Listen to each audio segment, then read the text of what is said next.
Au loin, seuls ces 3 mâts dépassent des terre-pleins du port industriel de La Rochelle. Posé sur ses 51 mètres de quille dans la forme de radoub numéro 2, le Belem est en hivernage. Carénage, vérification technique, tout ou presque est passé au peigne fin. Il faut dire qu'avec 7 mois de navigation, la saison est longue et les sollicitations nombreuses de la mer n'épargnent pas les 123 ans de ce 3-mâts barque emblématique dont le capitaine Aymeric Gibet et son équipage prennent le plus grand soin. Il y a un suivi au quotidien pour entretenir ce beau navire, cette unité. Il faut apporter du soin au quotidien et la première intégrité du navire, c'est sa coque.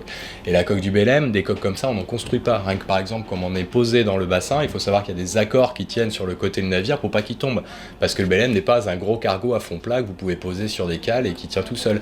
Donc rien que ça, déjà, on est dans une spécificité le Belem. Le Belem, il n'y a jamais rien de standard parce que c'est un bateau qui, depuis 1896, a vu passer toutes les technologies à son bord. Au début, il n'y avait pas d'électricité ni l'eau courante. Et ben, on a tout rajouté. Donc finalement, c'est un peu comme dans une maison, quand vous faites de la rénovation, vous essayez de trouver des chemins détournés, des méthodes un petit peu orthodoxes pour arriver à un but. Et ça, c'est typiquement Belem, c'est-à-dire qu'on se débrouille avec les moyens de maintenant pour travailler sur quelque chose qui est très très ancien, mais pour arriver à un objectif satisfaisant. Et le premier, c'est la sécurité des gens qui embarquent avec nous. Une opération coûteuse pour la Fondation Belem, dépendante exclusivement de son mécène et des stagiaires embarqués toute l'année sur les navigations du voilier. Vous savez, Tabarly disait la mer, c'est ce que les Français ont dans le dos quand ils regardent la plage. Vous voyez, les Français sont très axés sur la ligne bleue des Vosges.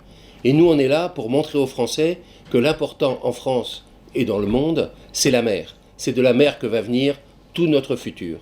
Et si on peut avancer un petit peu, si vous voulez, si on peut faire changer un petit peu la mentalité des Français en leur montrant ce qu'est la mer à travers cet emblème, comme vous le dites très justement, parce que ici on utilise la coque et les voiles. Bien sûr, on a des moteurs qui nous permettent de faire les manœuvres de port, etc. Mais c'est la nature complète, et c'est pour ça d'ailleurs qu'on a autant de stagiaires qui viennent voir ce que c'est que la mer, voir ce que c'est que les contraintes de la mer, voir ce que c'est que la notion d'équipage, qui est très important. Si vous ne faites pas votre boulot, c'est un autre qui le fait à sa place. Et ça, c'est quelque chose qu'on ne connaît que dans une culture d'équipage. Après un mois passé en cale sèche, le Belem retrouvera la mer et repartira vers son port d'attache nantais avant d'entamer sa saison début avril, avec notamment une escale particulière cette année.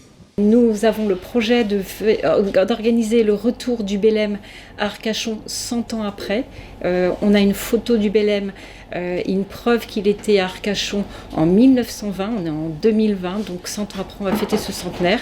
Il a fallu obtenir le concours des pilotes de la Gironde, donc le Belem revient à Arcachon. Donc ça c'est le premier événement de l'année. Cette opération hivernale aura coûté près de 300 000 €, soit 10% du budget du fonctionnement annuel du navire, pour lequel près de 60% des stages proposés de 3 à 5 jours ont déjà été réservés. Des mers du nord aux côtes portugaises, le Belem, c'est avant tout une navigation exceptionnelle, hors du temps.